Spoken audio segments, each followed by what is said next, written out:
어떻게 한 주간 잘 지내셨습니까? 지난 한 주간 어떻게 하나님의 말씀을 좀 붙들고 살아보셨습니까? 어디 쉽던가요? 네, 그건 참 쉽지는 않습니다. 그러나 그것이 하고 하다 보면은 어느 순간 내 몸에 배어 익숙하게 나도 모르게 신앙대로 살아가는, 하나님 말씀대로 살아가는 삶을 살아가게 될 것입니다. 우리는 지금 계속해서 아침 묵상에도 그렇고 지난 주일에도 그렇고 오늘까지 이어서, 그리고 다음 주까지 이어서 계속해서 이 사사기의 어두운 시대의 모습을 살펴보고 있습니다. 지난주 말씀 가운데 레위인 엘가나의 아내 한나의 이야기를 우리가 들었습니다. 이 한나는 그 자신을 충동하는 엘가나의 또 다른 아내였던 브닌나로 인하여서 하나님 앞에 나와 기도를 하였습니다. 그리고 그 기도를 통해서 하나님 아버지의 마음을 알게 되었고, 그리고 그녀는 자신에게 하나님이 아들을 주신다면 그 아들을 하나님께 나실인으로 드리겠다라고 서원을 합니다. 하나님께서 이 어둡고 캄캄한 시대에 찾으시는 그 한 사람, 그 예배자가 없는 것을 한탄하며 마음 아파하였던 이 한나, 그 한나의 기도를 통해서 하나님께서는 그 한나에게 아들을 주셨고, 한나는 그 아들의 이름을 사무엘이라고 지었습니다. 그리고 그녀는 그 서원 그대로 자신의 책임을 다하여 아들이 젖을 떼자 그 아들을 주님 앞에 드렸습니다. 오늘은 그 드린 아들의 이야기가 담겨져 있습니다. 오늘 말씀은 이렇게 시작을 합니다. 우리 한번 11절 말씀을 같이 함께 읽어보도록 하겠습니다.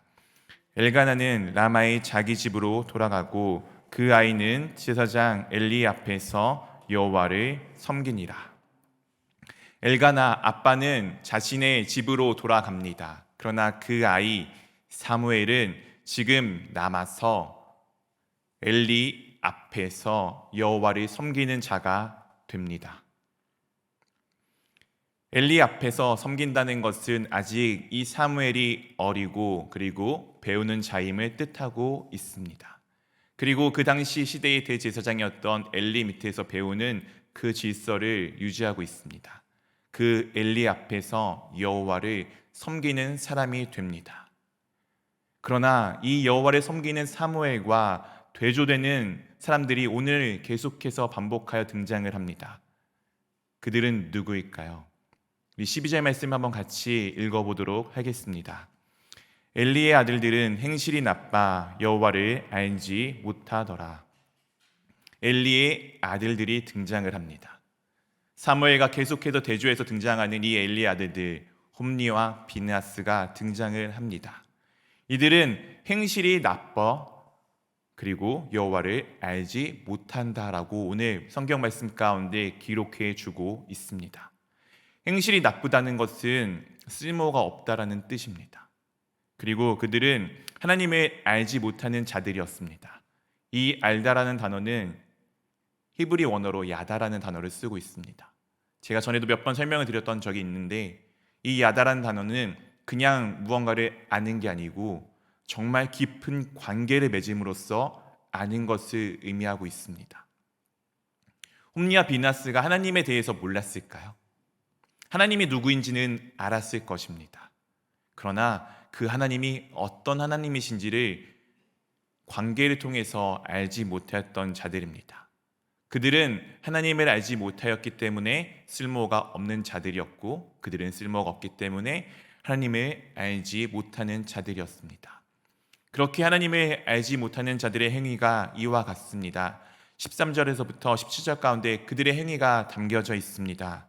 그 제사장들이 백성에게 행하는 관습은 이러하니 곧 어떤 사람이 제사를 드리고 그 고기를 삶을 때에 제사장의 사환이 손에 새 갈고리를 가지고 와서 그것으로 냄비에나 솥에나 큰 솥에나 감에 찔러 넣고 갈고리에 걸려 나오는 것은 제사장이 자기 것으로 가지되 실로에서 그곳에 온 모든 이스라엘 사람에게 이같이 할 뿐 아니라 기름을 태우기 전에도 제사장의 사환이 와서 제사 드리는 사람에게 이르기를 제사장에게 구워드릴 고기를 내라. 그가 내게 삶은 고기를 원하지 아니하고 나의 것을 원하신다 하다가 그 사람이 이르기를 반드시 먼저 기름을 태운 후에 내 마음에 원하는 대로 가지라 하면 그가 말하기를 아니라 지금 내가 내게 그렇지 아니하면 내가 억지로 빼앗으리라 하였으니 17절 함께 읽겠습니다. 이 소년들의 죄가 여호와 앞에 심히 크면 그들이 여호와의 제사를 멸시함이었더라. 이 제사장들 홈리와 비나스들은 백성에게 행하는 간습이 이러하였다라고 지금 제 서두에 알려주고 있습니다. 얼마나 자주 반복했으면 관습이라고 표현을 하였을까요? 이 관습은 미시파트라는 단어로 심판, 공의, 권한, 관례를 의미하고 있습니다. 그들은 계속 이 일을 관례대로 행하였다는 것을 말씀해주고 있습니다.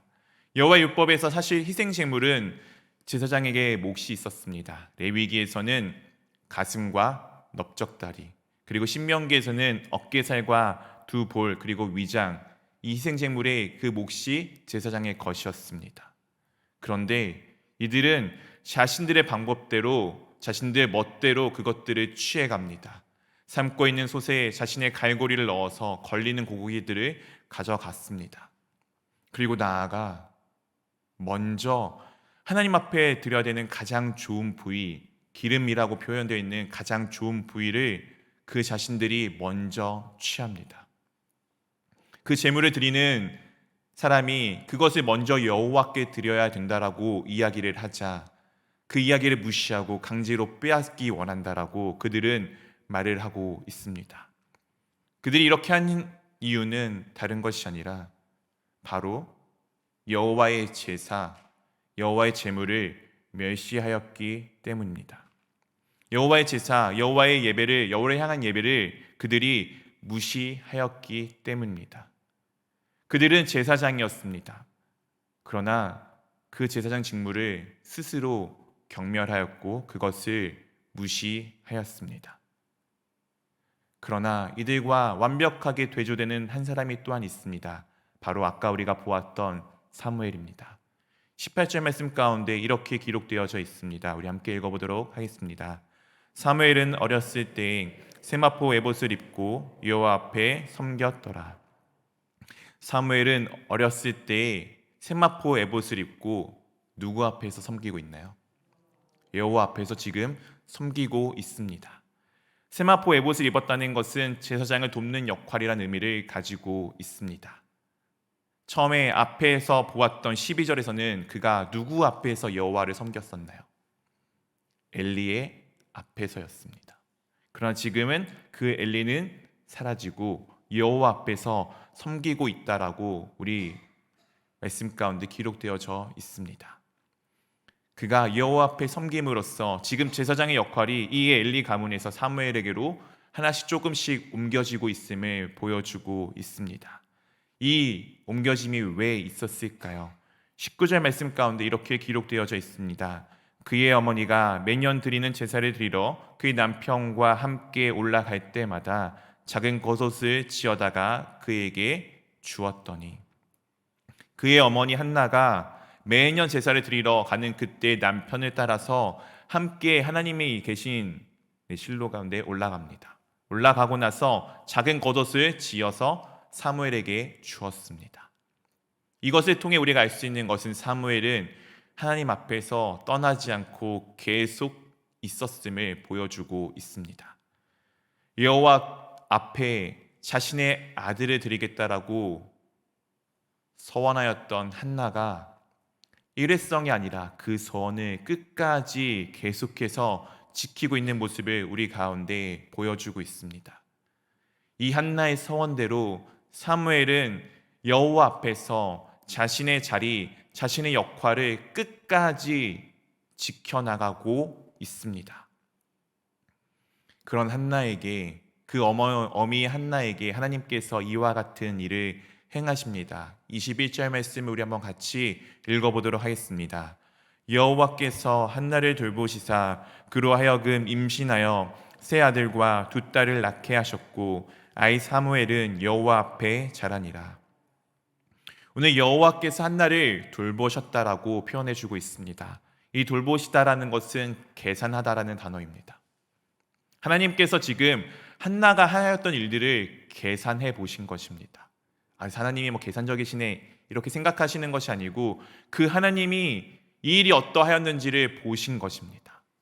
한나가 한 일을 보니 한나가 사무엘을 서원한 그대로 하나님 앞에 드린 일을 보니 하나님이 보시기에 좋았습니다. 하나님이 그것을 보니까 그것이 선한 일이셨습니다. 그렇기에 이 한나에게 사무엘 하나로 인해서 5명의 자녀를 더 주십니다. 3아들과 2딸을 주셨습니다. 하나님은 분명히 우리의 행위를 계산하시는 하나님이십니다. 그렇기에 우리가 잘못한 것을 그냥 넘어가시는 것이 아니라 그것을 반드시 짚고 넘어가십니다. 그리고 하나님이 보시기에 선한 일을 행한다면은 그것을 또한 분명하게 짚고 넘어가시는 것이 하나님이십니다. 근데 정말 놀라운 것은 하나님께서 우리의 악한 것을 보시고 그 악한 것을 배로 더 많이 갚으시는 것이 아니라 있는 그대로 갚으십니다. 그러나 우리가 하나님 앞에 선한 일을 하였을 때는 오늘 말씀 가운데 한나는 몇 배나 더 받았습니까? 5배를 더 받았습니다.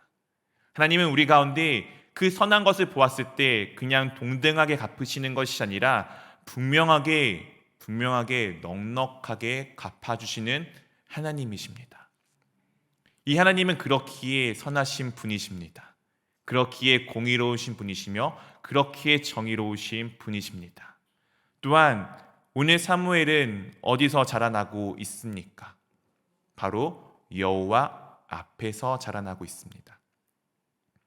자란다는 것은 단순한 성장이 아닙니다. 키가 자라고 생각이 자라는 것이 아닙니다. 하나님 앞에 자란다는 것은 하나님을 알아가는 것입니다. 하나님과 관계를 맺는 것입니다. 그분이 어떤 분이신지 알아가며 그분의 일하심을 보고 그분의 일하심을 봄으로써 그분의 행하심을 믿게 되는 것입니다. 하나님을 향한 믿음이 계속해서 성장하는 것을 말씀해 주고 있는 것입니다. 그렇게 하나님이 누구인지 알고 믿고 살아가다 보면 아버지 하나님의 뜻이 무엇인지 알게 됩니다. 그렇게 하나님의 뜻을 알게 된 한나의 그 행위로 말미암아 사무엘이 그 어미를 닮아 사무엘 또한 바르게 주님 앞에 나아갔습니다. 그러나 이것과 대조되는 것이 바로 이 당시 대제사장이었던 엘리입니다. 엘리에 대해서 22절, 25절에 이렇게 기록해 주고 있습니다. 엘리가 매우 늙었더니 그의 아들들이 온 이스라엘에게 행한 모든 일과 회막문에 수종드는 여인들과 동침하였음을 듣고 그들에게 이르되 너희가 어찌하여 이런 일을 하느냐 내가 너희의 악행을 이 모든 백성에게 듣노라. 내 아들들아 그리하지 말라. 내게 들리는 소문이 좋지 아니하니라. 너희가 여호와의 백성으로 범죄하게 하는도다. 사람이 사람에게 범죄하면 하나님이 심판하시려니와 만일 사람이 여호와께 범죄하면 누가 그를 위하여 간구하겠느냐 하되 그들이 자기 아버지의 말을 듣지 아니하였으니 이는 여호와께서 그들을 죽이기로 뜻하셨음이더라. 엘리가 지금 어떻게 되고 있죠? 늙었습니다. 늙었다는 것은 힘이 많이 빠졌다는 것을 의미하고 있습니다. 그 늙은 엘리가 아들들이 행하였던 일들을 듣습니다. 우리가 앞에 보았던 것과 또 하나가 추가되어서 회막에서 수종드는 여인과 동침하였던 내용까지 듣습니다. 그 이야기를 듣고서 엘리가 아들들을 꾸짖습니다. 니네가 그렇게 하면 안 돼. 그렇게 하면 안 돼. 니네가 하는 일들로 통해서 여호와의 백성이 범죄하게 만드는 일이야. 그렇게 하면 안 된다라고 지금 엘리가 이 아들들에게 말을 해주고 있습니다. 그러나 홈리와 비나스는 이 엘리의 말을 듣지 않습니다. 왜냐하면 그들은 여호와 하나님을 알지 못하는 자들이었기 때문입니다.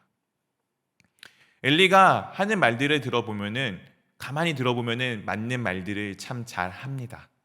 그는 분명히 영적으로 어둡고 영적으로 둔한 사람이었지만 신앙이 어떤 것인지 알았고 신앙생활을 오래 하여서 이 하나님의 뜻하신 바들이 어떻게 이루어져 가는지 그 원리를 알고 있던 사람입니다.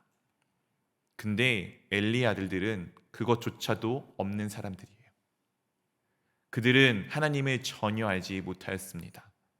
사사기 처음에 이스라엘 정복하였던 여호수아의 세대가 다 죽고 그 다음 세대가 하나님을 알지 못하였던 것처럼 이들도 하나님을 알지 못하는 자들이었습니다. 그들이 아버지 말을 듣지 않았기에 하나님께서 그들을 죽이기로 작정하셨기에 그들은 그렇게 다 파멸길로 가게 됩니다. 그러나 이들과 대조되는 자 또 사무엘이 등장합니다. 26절 말씀 가운데 이렇게 기록되어져 있습니다. 우리 한번 같이 읽어보도록 하겠습니다. 아이 사무엘이 점점 자라매 여호와와 사람들에게 은총을 더욱 받더라.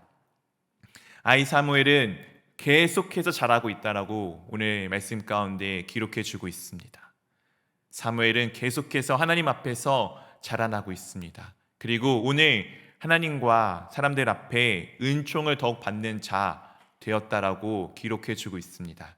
마치 예수 그리스도가 자라셨을 때 그리하였던 것처럼. 이 은총은 토부라는 단어입니다.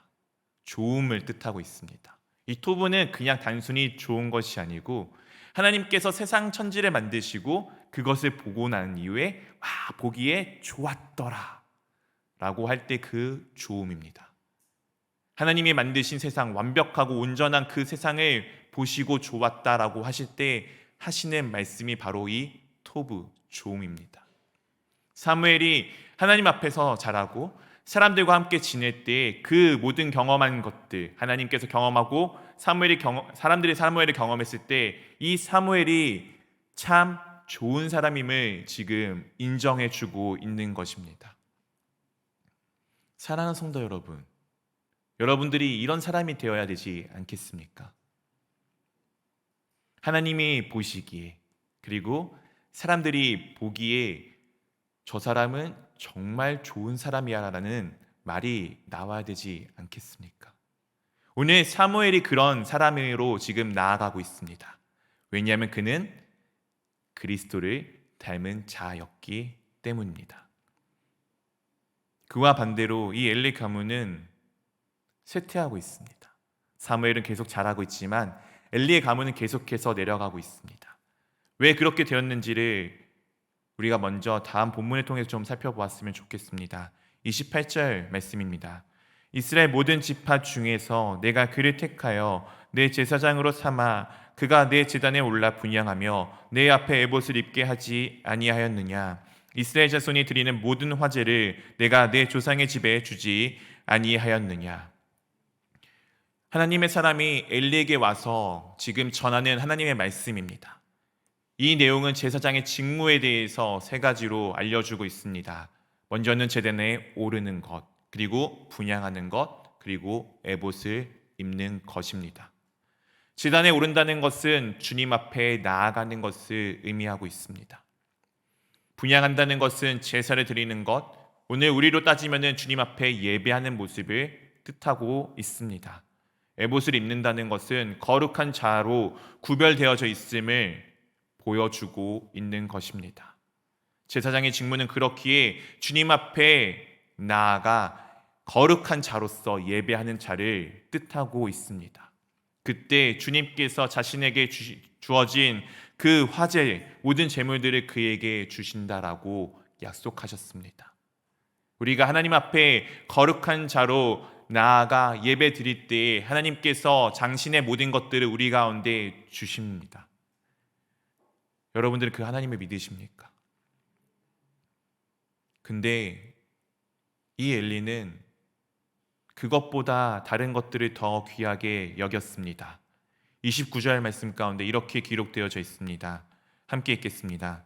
너희는 어찌하여 내가 내 처소에서 명령한 내 재물과 예물을 밟으며 내 아들들을 나보다 더 중히 여겨 내 백성 이스라엘이 드리는 가장 좋은 것으로 너희들을 살찌게 하느냐. 엘리가 이 모든 것들보다 자신의 아들들을 더 귀하게 여겼습니다. 앞에 등장하였던 울부짖고 한탄하였던 아무것도 보잘것없었던 한나라는 여인과 대조되는 엘리의 모습입니다. 그가 아들들을 더 중하게 여겨서 이스라엘 백성들이 드리는 가장 좋은 것을 통하여서 자신들의 살을 찌우기에 급급하였습니다. 하나님의 것들을 다 짓밟고 자신의 것들을 취하기에 바빴습니다. 그렇기에 하나님께서는 이들을 파멸 가운데로 이끌어 가십니다. 34절에 이렇게 기록되어져 있습니다. 내 두 아들 홈리와 비나스가 한날에 죽으리니 그 둘이 당한 그 일이 내게 표징이 되리라. 이 홈리와 비나스는 사사기 시대의 악함을 대표하는 인물들입니다. 오늘 이 인물들이 한날에 죽게 될 것이다라고 하나님께서 말씀해 주고 계십니다.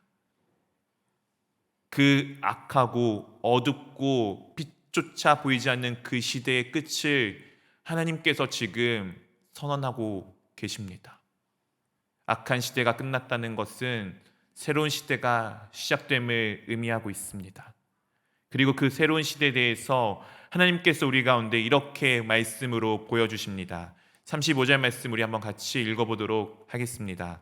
내가 나를 위하여 충실한 제사장을 일으키리니 그 사람은 내 마음 내 뜻대로 행할 것이라. 내가 그를 위하여 견고한 집을 세우리니 그가 나의 기름 부음을 받은 자 앞에서 영구히 행하리라. 아멘. 하나님께서 자신을 위해서 충실한 제사장을 세울 것에 대해서 말씀해 주고 있습니다. 우리가 기대하는 것은 사무엘이겠지만 학자들은 이것은 다윗 왕과 솔로몬 왕 때의 제사장인 사독을 지칭한다라고 합니다. 그리고 우리는 이 충실한 제사장이 누구인지 잘 알고 있습니다. 바로 예수 그리스도이십니다. 그리고 더 나아가 바로 우리입니다. 우리가 하나님을 위하여서 세운 충실한 제사장입니다. 우리가 예수 그리스도를 닮은 자이기 때문이죠. 하나님께서 그를 위하여서 분명하게 견고한 집을 세워주신다라고 말씀해 주십니다. 이 집은 우리가 살아가는 이 삶의 터전일 수도 있고 지금 우리가 함께 모여 살아가는 예배하는 이 공동체일 수도 있습니다. 그러나 그것의 근본은 바로 하나님의 나라입니다. 하나님께서 우리 가운데 그 나라를 세워주시겠다라고 약속하셨습니다. 그리고 우리가 기름 부음 받은 자, 히브리어로 메시아, 헬라어로 그리스도 앞에서 영원히 행할 것이다라고 말씀해 주셨습니다. 내가 맡은 바 나의 직분, 나의 본분을 나의 주님 앞에서 영원히, 한순간이 아니고 영원히 행할 것에 대해서 말씀해 주고 있습니다. 사랑하는 성도 여러분, 여러분들은 제사장이십니다. 저만 제사장이 아니고 목회자만 제사장이 아니고 하나님을 믿는 모든 사람은 다 주님 앞에 제사장입니다. 아까 제사장의 직무가 무엇이라고 말씀드렸죠? 하나님 앞에 나아가 예배하는 거룩한 자임을 말씀드렸습니다. 사랑하는 성도 여러분들은 하나님 앞에 나아가 예배하는 거룩한 자이십니까? 여러분들이 그런 삶을 사셨으면 좋겠습니다. 이 거룩한 자가 살아가는 삶, 이 거룩한 자가 하나님 앞에 나아가는 삶, 이 거룩한 자가 예배 드리는 삶을 통하여서 세상이 여러분을 통하여서 하나님의 나라를 보게 됩니다. 제사장이 이스라엘 백성과 하나님을 연결해 주었던 사람의 역할, 그 일을 지금 여러분들이 감당하셔야 될 일들입니다. 그렇게 우리는 예배를 놓쳐서는 안 됩니다. 요즘 보셨잖아요. 이렇게 함께 모여서 드리는 예배가 당연한 것이 아닌 것을 우리는 경험하고 살아가고 있지 않습니까? 이 예배가 언제 어떻게 멈출지 우리는 아무도 모릅니다. 그렇게 사랑하는 성도 여러분, 오늘 하루에 드려지는 예배에 여러분의 모든 것을 쏟으셨으면 좋겠습니다. 저도 그렇게 하고 있어요. 때론 힘들고 아프고 지치지만 그럼에도 오늘 예배가 주님 앞에 드려지는 마지막 예배일지 모른다는 마음으로 간절하게 나아가고 있습니다. 그게 이 엘리의 시대가 끝나고 사무엘이 일으키는 그 다음 시대, 새로운 시대에 드려져야 될 예배의 자세일 것입니다. 우리 삶 가운데 여러분들이 그렇게 예배자로서 여러분이 있는 그곳에서 맡은 바 직분에 최선을 다하시고 나아갔으면 좋겠습니다. 그렇게 하나님이 보시기에 거룩하고 하나님이 보시기에 온전한 자로, 예수 그리스도를 닮은 자로, 예수 그리스도의 장성한 분량까지 성장하시는 여러분 되기를 주님의 이름으로 축원드립니다.